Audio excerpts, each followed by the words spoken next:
नमस्कार, बहुत स्वागत है आपका हमारे इस न्यूज़ बुलेटिन में। शुरू करते हैं प्रादेशिक खबरों से। आज भारतीय जनता युवा मोर्चा की ओर से जंगी प्रदर्शन किया गया राजधानी रायपुर में। यहां पर युवा रोजगार मांग रहे थे भूपेश सरकार से।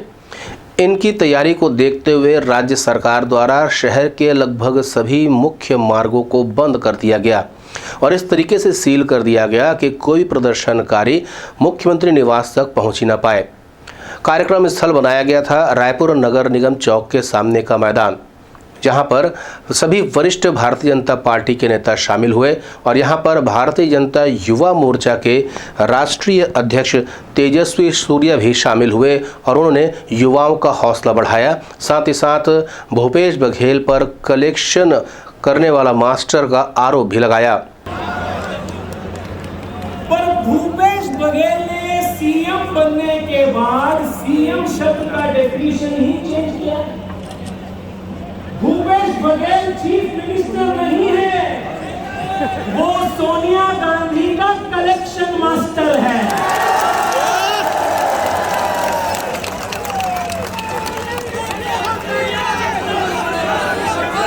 साथियों, मेरे साथ बोल सकते हैं, भूपेश बघेल चीफ मिनिस्टर नहीं है, वो क्या है? कलेक्शन मास्टर है। वहीं इस सभा को डी पुरंदेश्वरी द्वारा भी संबोधित किया गया और राज्य सरकार पर गंभीर आरोप लगाए गए।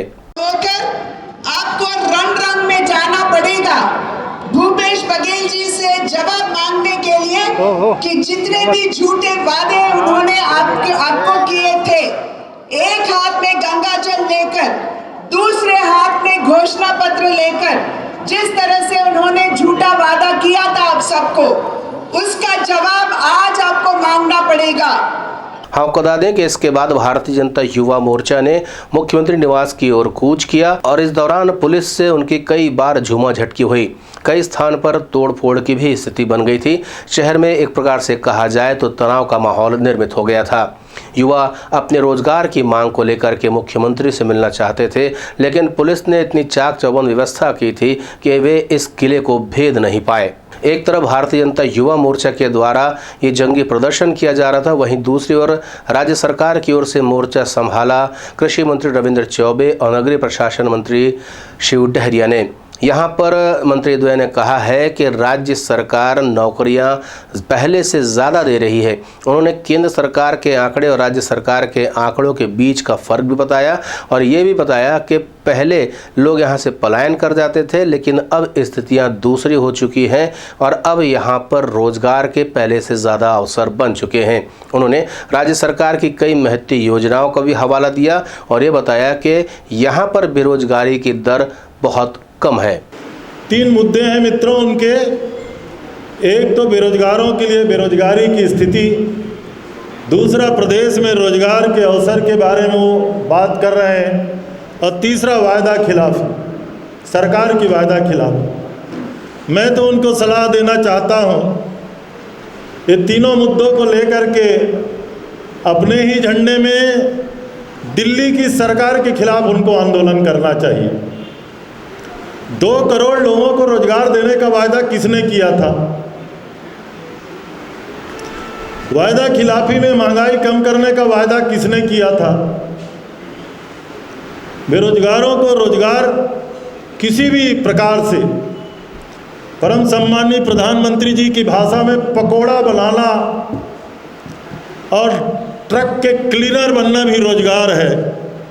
उस भाषा में भी, उन्हीं की भाषा में अगर मैं पूछना चाहूँ तो 8 साल में केंद्र सरकार ने अपना कितना वायदा पूरा किया, इसका उत्तर तो उनको देना पड़ेगा। लेकिन उनके पास कोई उत्तर नहीं। केवल छत्तीसगढ़ में आने वाले चुनाव की तैयारी करने के लिए इस प्रकार से वो अनर्गल प्रलाप कर रहे हैं। और मैं नहीं कह रहा हूँ, सारे मीडिया ने आपने छापा है। बेरोजगारी की स्थिति में देश में छत्तीसगढ़ का किस तरीके से स्थान है। 0.6% बेरोजगारी की दर छत्तीसगढ़ में, वहीं भारतीय जनता युवा मोर्चा के इस प्रदर्शन को पूरी तरीके से फ्लॉप करार दिया है कांग्रेस के संचार विभाग के प्रभारी सुशील आनंद शुक्ला ने। उनका कहना है कि 1 लाख का दावा किया गया था, जबकि महज 4000 प्रदर्शनकारी ही मैदान में नजर आए। राजधानी में किया गया प्रदर्शन सुपर फ्लॉप साबित हुआ। भाजपा ने दावा किया था कि इस प्रदर्शन में 1 लाख से अधिक लोग आएंगे, लेकिन जमीनी हकीकत यह है कि इनके प्रदर्शन में बमुश्किल से 4000 लोग भी नहीं इकट्ठा हो पाए। यह प्रदर्शन की विफलता इस बात को साबित करती है कि छत्तीसगढ़ में भारतीय जनता पार्टी बदहाल स्थिति में है। जनता ने उसके बेरोजगारी के मुद्दे को नकार दिया। जनता इस बात को स्पष्ट तौर पे समझ गई कि भारतीय जनता पार्टी झूठ की बुनियाद पर राजनीति करना चाहती है। इसीलिए जनता ने इनके कार्यक्रम का बायकॉट किया और इसमें लोग शामिल नहीं हुए। दूसरी जो महत्वपूर्ण बात यह है कि भारतीय जनता पार्टी की प्रदेश प्रभारी की निगरानी में यह आयोजन किया गया, अर्थात भारतीय जनता पार्टी के केंद्रीय नेतृत्व की निगरानी में भी प्रदेश नेतृत्व ने एक सफल आयोजन करने में सफलता नहीं पाई। वहीं सुबह तेजस्वी सूर्या ने मीडिया से चर्चा करते हुए सरकार पे गंभीर आरोप लगाए थे। उनका कहना था कि राज्य सरकार युवाओं को रोजगार देने में फेल साबित हुई है। भ्रष्ट सरकार है। इस सरकार में हर प्रकार का माफिया राज चल रहा है। सरकार के हर विभाग में, हर मिनिस्ट्री में माफिया राज पूरे वाइब्रेंसी के साथ चल रहा है। बेरोजगारी बढ़ रहा है, भ्रष्टाचार बढ़ रहा है, क्राइम्स वो महिला के खिलाफ हो, बुजुर्गों के खिलाफ हो, बच्चे के खिलाफ हो, वो बढ़ रहा है। इस भ्रष्टतम सरकार के खिलाफ, ये इनसेंसिटिव सरकार के खिलाफ आज युवा मोर्चा एक सबसे बड़ा आंदोलन आज संगठित किया। छत्तीसगढ़ के आम युवा के आवाज़ को बुलंद करने के लिए मैं भी यहाँ आया हूँ। युवा मोर्चा के राष्ट्रीय पदाधिकारी भी यहाँ मौजूद हैं। छत्तीसगढ़ के कोने कोने से लाखों संख्या में आज युवा रायपुर में पधारे।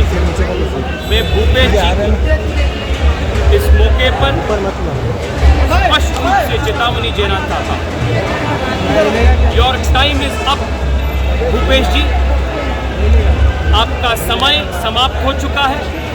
आपकी सरकार को छत्तीसगढ़ के युवा उखाड़ कर फेंकने का संकल्प सभी युवा ले लिया है। Your time is up Bhupesh ji, pack your bags and leave your house. वहीं इसके एक दिन पूर्व मशाल रैली का आयोजन भारतीय जनता पार्टी की ओर से किया गया था, जिसमें युवाओं से अपील की गई थी कि वे ज़्यादा से ज़्यादा संख्या में इस प्रदर्शन में शामिल हो। यहां पर डी पुरंदेश्वरी ने मीडिया से चर्चा की है। साथ ही साथ पूर्व मंत्री बृजमोहन अग्रवाल ने भी मीडिया से चर्चा करते हुए राज्य सरकार पर गंभीर आरोप लगाए हैं।